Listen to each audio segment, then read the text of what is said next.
la désolation et dans les larmes, car tout le peuple pleurait en entendant les paroles de la loi. Ils leur dirent, allez, mangez des viandes grasses et buvez des liqueurs douces, et envoyez des portions à ceux qui n'ont rien de préparé, car ce jour est consacré à notre Seigneur.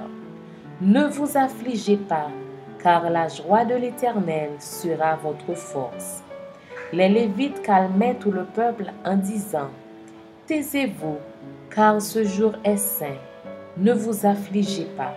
Et tout le peuple s'en alla pour manger et boire, pour envoyer des portions et pour se livrer à de grandes réjouissances, car ils avaient compris les paroles qu'on leur avait expliquées.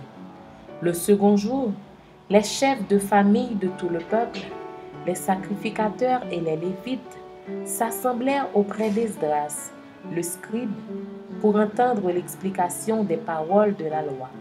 Et ils trouvèrent écrit dans la loi que l'Éternel avait prescrit par là Moïse que les enfants d'Israël devaient habiter sous des tentes pendant la fête du 7e mois et proclamer cette publication dans toutes leurs villes et à Jérusalem.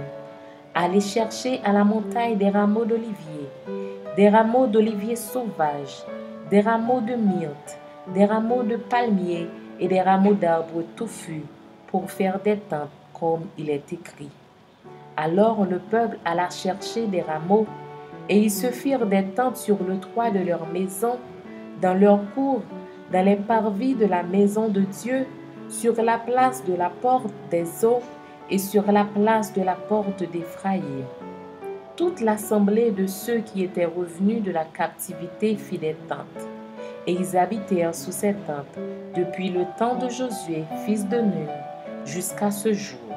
Les enfants d'Israël n'avaient rien fait de pareil, et il y eut de grandes réjouissances. On lut dans le livre de la loi de Dieu chaque jour, depuis le premier jour jusqu'au dernier.